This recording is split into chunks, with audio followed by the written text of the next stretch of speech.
Hey, did you know a group of porcupines is called a prickle? That's fitting. Pickle. Prickle. Oh, what's a group of kangaroos called? I've heard this and I can't remember. What is it? Is it a mob? It's something like Someone that. just told me this the other night. It It's so is funny that was your fun fact because I was like, someone told me. I think it's kangaroos. It's something like that with kangaroos. It's Yeah. a mob or yes, A But- gaggle of geese. gaggle of geese, a tower of giraffes. Group of giraffes is called a tower. You told me that Yeah, the other night. yeah. Yeah.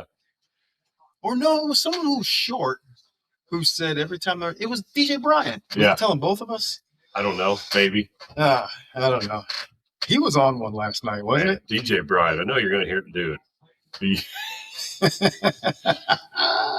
One of the best nights at Liberty Inn in existence last night. Oh my And DJ God. Brian was on one. He was in the zone. Played every song perfect. Rocking it I mean, out. You know, they had the singers were singing. It was It was that great. was honestly one of the most fun nights I've had there. It was a great ever. night. Great job, DJ. Of course, Naeem here was singing his thing. Yeah. We've joked before about you sing songs to win the whites, right? Well, so refresh the people on what winning the whites actually means. Well, you tell the story. It's your story. Well, so of course, Liberty Inn, there aren't a lot of people there that look like me. Yep. It's rare to see more than 3 or 4 black people in there, but everyone's super nice, so it's great. But I can't just start singing any song I want to, because even though there's a lot of regulars there, there's a lot of people that are new. Yeah. And, they're up there, they're singing their rock, their Right. country, their this, their that. Yep. And Lish tells me, she's like, you can't just start off with Usher. Right. Right. You can't go right into Bell Biv DeVoe, James Lee. You can't do that. First, you got to sing Beer Never Broke My Heart by Luke Right. Combs and Right. win the whites. Once the whites are on your side, and then you can sing whatever you want after that. Right. You can go into your Bruno Mars or this or that, but first you got to win the whites. And what's funny about that? So last night, singing "Beer Never Broke My Heart," Yep. there's a bunch of new people in there, and I love just sometimes seeing the reaction because you're such a good singer anyway. But I don't know that some people realize you're going to be a good singer, No, because a lot of people Right. suck. and not only But that's that, funny. well, and they also don't expect you to sing country music. That's Right. mind is blown. So Naeem gets out there, he's singing "Beer Never Broke My Heart," and there's a couple people, newer, younger guys over there to the left, kind of close to us watching it, and you get maybe, I don't know, 2 or 3 lines into that song, just belting it out. And the looks on their face, they stop their conversation and they're like, just the look says, hey, Jeff, that brother can sing. And those are the exact words that they're saying to each other. Funny. Man, that brother can really go. Did you hear him?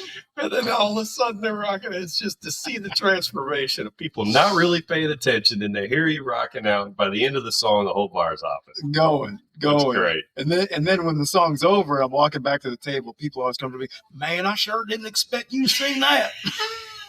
But that was good, bro. That was good. I've heard that. Oh my gosh, good times. A lot of fun. Keep it up, DJ Brian. We had a It great was time. awesome. Great So time. getting into what we want to talk about today, a few things. One of them I wanted to start with was keeping score in your marriage or your relationship. Yeah. What do I mean by that? What I mean by that is I think every relationship goes through this point where they start feeling the need to tell each other what they've done around the house that day. Mm-hmm. You know what I mean? Yeah. Like you come home from work, whatever, how was your day? Well, I took out the trash. I fed the kids. I took little Jimmy to his haircut. I'm like, okay. Like that's what needed to happen. Right. You know what I mean? You did what was necessary Right. to So make you're the house run. so right away, you're kind of putting the pressure on your partner. Like, yeah, what did you do? Right. It's not about that. No, it's not. It's not. Lish does this all the time. Yeah, I get it too. I'll sit down. She's like, "Oh, my day was great. I did the floors, I did the dishes, scrubbed the toilets, did this." Yeah. I'm So like, now what are you gonna do? so. Luckily, I don't get the. So what are you gonna do? No, I just hit her with, "Oh, that was so really. I really appreciate that." Well, you don't. Nobody ever says. So what are you gonna do? But that's Right. kind of the implied Just thing. So then it starts this, I think it can start resentment. Yeah. And it's something that it's tough. Especially if you're doing the majority of the stuff and you're keeping score in your head and you notice Right. that your significant Doing other more. isn't Yeah. doing as much to keep up with you, then I think this resentment really can build up there. Yeah. I think in, specifically speaking about my marriage, she does a lot. Like we have a rule. She takes care of the inside of the house. I take care of the outside. I talked about this a couple episodes ago, Yeah. but I still help out around the house. Like before you guys all got here today. Yeah. I noticed that she's doing a ton in the kitchen. She's cooking all this food. She's doing all this. I literally don't have anything to do. I'm going to grill some steaks later that we're going to have, second half of the game. But so I just started doing the floors, because our dog sheds a lot. So it's vacuuming the floors a daily chore. Yeah. So, I did all the floors. I've started wiping things down, dusting a little bit, doing things just to let her know that, hey, I see what you're doing. Yeah. I appreciate it. Right. Let me see if I can do something to kind of keep up with you. Without anything being said. And that's how it should be. Yeah. So every relationship should have that 50-50 where both partners are doing stuff. Mm-hmm. I think the issue can come when when one person starts keeping score of what the other person is or is not doing. Because think about it. What instances do you keep score? What's the one thing that you keep scoring because it's a competition? And that is the one thing that you do not want your marriage to turn into is a competition. Right. If you're going to compete in your marriage, the only competition you should ever have, in my opinion, is who can love each other or love the other one more. It should be a competition to see how much more love can I throw at you. Yeah. And if you can throw more at me, I'm going to try to throw more at you. And that's the only time you want to compete. Yeah. Everything else needs to be communication, talked about, worked out, get past it. So on your point of communication, I think this whole keeping score versus communicating about what was done or needs done is a very fine line. Yeah. Because you do need to kind of know, if you weren't in the house, what the other person did, what still needs done. Yep.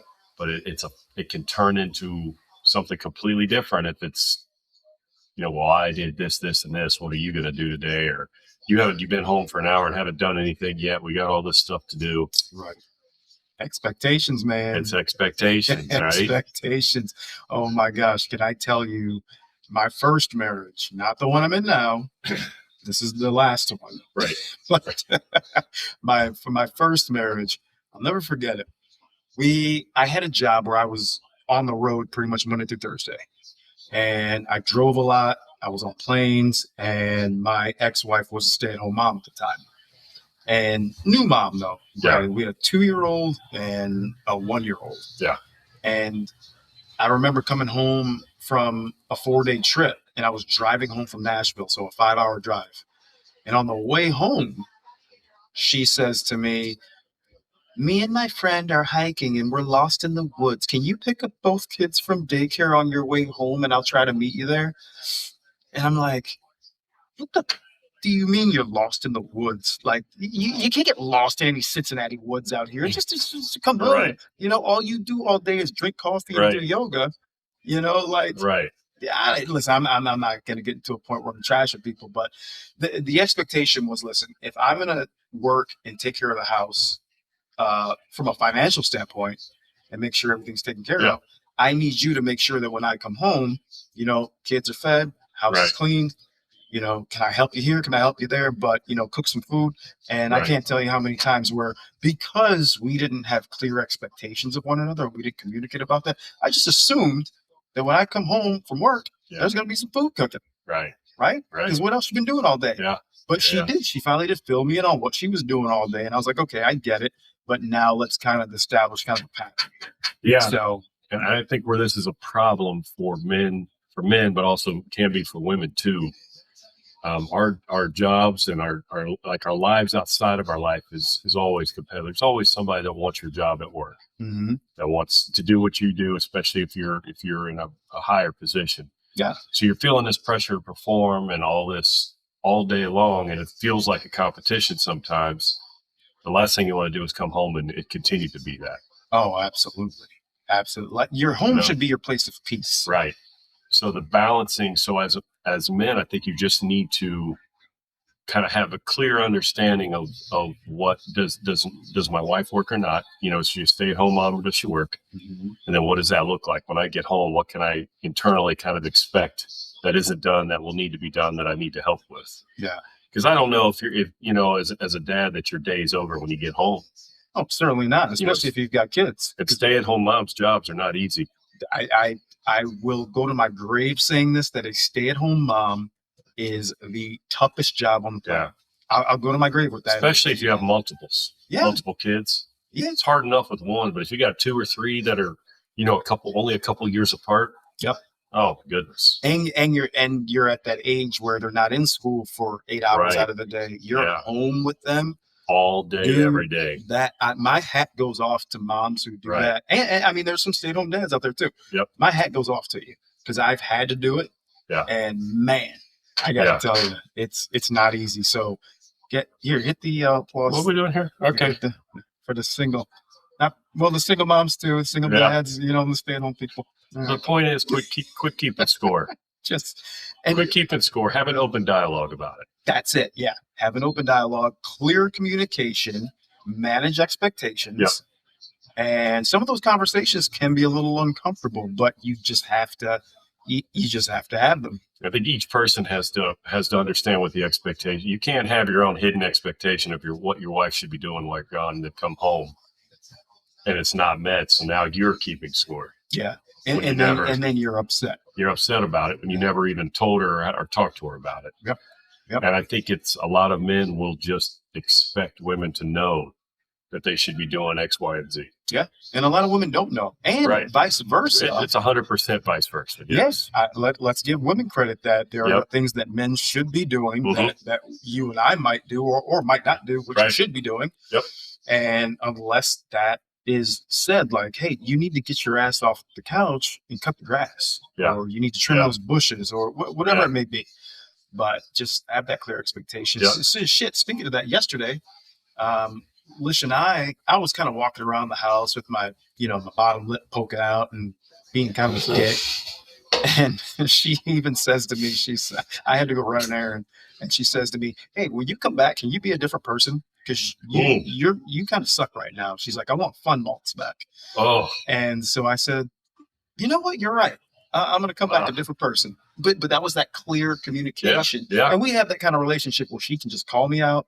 Yeah. I can call her out, and that's that. But when I came back, I still had the same attitude. Because I had something on my mind. I really did. It was nagging me that I had to talk to her about, but I knew it was going to be a difficult conversation. Yeah. But anyway, to bring this full circle about the communication, having those difficult conversations, I just said, you know what? There is something bothering me. And I told her, I prefaced it. I said, I don't want to get into an argument. I want us to have a conversation. And I want us to come out of this with some sort of let me ask you something right there. Yeah. Let me just something you just said. So you started a conversation with, I don't want to have an argument, or I don't want to start an argument. Yep. In your mind, do you think that puts somebody on the defensive immediately? 100%. Yeah. So it kind of already starts it. So maybe I shouldn't have said that. I don't know. I'm thinking out loud because I'm hearing you say that.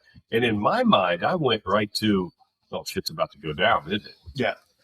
You know what I mean? Because I think if you approach it and just go right into it, I agree. Someone could instantly get defensive. Yeah. So maybe by saying I don't want to have an argument, it might say, hey, my guard is down. So can you put your guard down too? Yeah. And let's just talk. Right. Let's just have a conversation. But if you go say, hey, I don't want to make you mad, but I don't want to have a fight. I don't want this to start a fight, but right. So did I say but? No, I don't think you did. Because but screws things up. Well, yeah. Just being very. So yes, you need the conversation, but being very careful about starting it can trigger stuff. Right? Mm-hmm. But luckily we haven't always been at this point in our relationship. We have not been. This yesterday would have turned into a full blown world war, and we probably would have given each other the silent treatment for 2 days. And that happens. Yeah. And I'm here to tell you it's okay if that happens. I'm try not to make it. Well, I'm 17 years in. Yeah. You think we haven't gone times where we've gotten into disagreements or fights and we don't talk to each other for a few hours, or we're both at work and we don't even talk to each other till later that night? How do you bring it back? I think somebody has to just do it. Somebody's got to Generally, drop their somebody's guard. got to drop their guard and do it. Sometimes I think it happens naturally because you can be home in the same room after work and you have to start getting into a discussion about logistics with the kid, who's doing what. Mm-hmm. And that can kind of naturally morph into the conversation. Nice. Yeah. Yeah. It does. So the point of me saying that was sometimes maybe that silent treatment isn't too bad of an idea. Yeah. Because you both might say something you don't want to say Right. in the heat of the moment. Give yourself some time to cool down. Yeah. Think about it. Yeah. Think Yeah. about how. Yeah. And I think really what's great is if you always just come from the standpoint of we have to get over this. Yep. We have to get through Yep. this. And I don't mean sweep it under the rug. No. 'Cause it'll come back. No, you don't sweep We it got under to the rug. talk through this in a nice way. And I think if you approach things with that type of intent, Mhm. you're on a good track. Right. And that's why I don't necessarily think the silent, not silent treatment's probably the wrong way to put it, but you both getting mad and walking away from it and not talking to each other for a little while is not always bad, is my point. Yeah. And you know what's great though is, and this is tough to do, Mhm. but I'm not going to say we mastered it. Yeah. But we're good at it. One of us always does it. When we're done with a discussion, I'll call it, Mhm. quote unquote, and but you still just have that little bit of in you. Yeah. But something needs to happen. We do one of two things. Yesterday, what I did was I just looked at her. I said, okay, we know what we need to do moving forward. You've got your action item. I've got mine. Mhm. And now let's hug it out. 30-second hug, 30-second embrace. Yep. Or we also saw this on the internet, 30-second makeout. Mm. 30-second consistent kissing for 30 Okay. seconds. After Okay. that, if you still got something on your mind after that, Yeah. then it's not over. You need to talk about it more. But usually that's the way we just come back together. The jokes start again, the laughs start again, Right, and we just right. go on about our day. Right. So hopefully those are a couple tips from 17 years in. And Yeah. My biggest thing would be don't be scared of you guys kind of going to your own corners, so to speak, and not wanting to talk to each other for a little while. Yeah. Just don't be scared of it. you have to. You have to because- address it at Right. some point, but maybe that moment is the wrong moment because one of you is super fired up. And sometimes emotional thinking is different than rational thinking, Absolutely. right? You need to step away, take some deep breaths, get your rational thoughts collected, Mhm. and then go talk about it. Yeah. Because words, man, you can't take them back. No, you can't unring a bell. Right. Yeah. Right.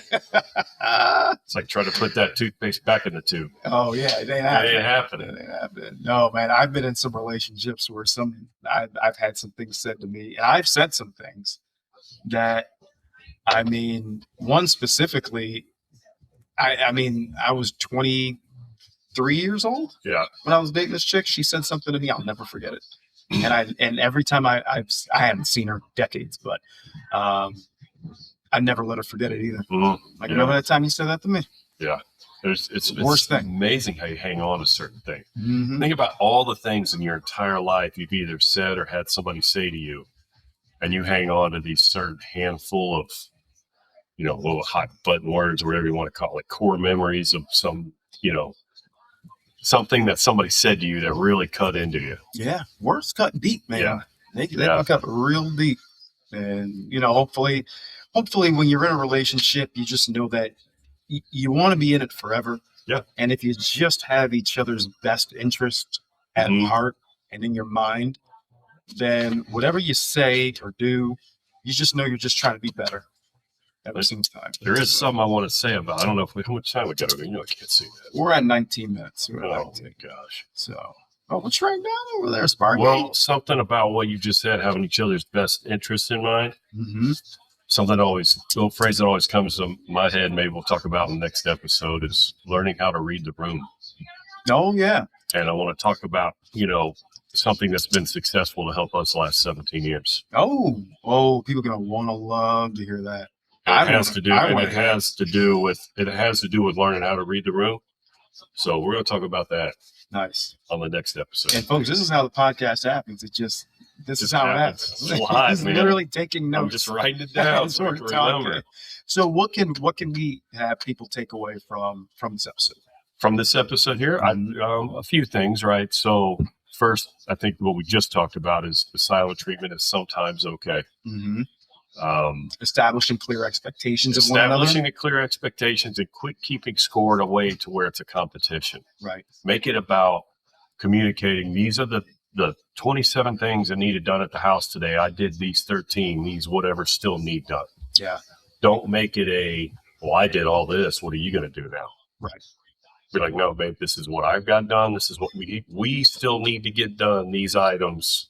What can we do to get these done together? Because if you compete and you think It's you're the winner, it's going to be over. guess what? Your spouse is the loser. Yeah. And you don't want to be a loser. Yeah. Nobody wants to be a loser. You don't want to be the winner. Yeah. You want to equally be a team Right. that succeeds and reaches Right. the pinnacle. And it can be hard for men. Sometimes you just gotta look yourself in the mirror and have that conversation with yourself sometimes. Absolutely. So I think that's it for now. until We're then, going to pick it back up in the next one. all right. We'll All right, see you see you guys. guys.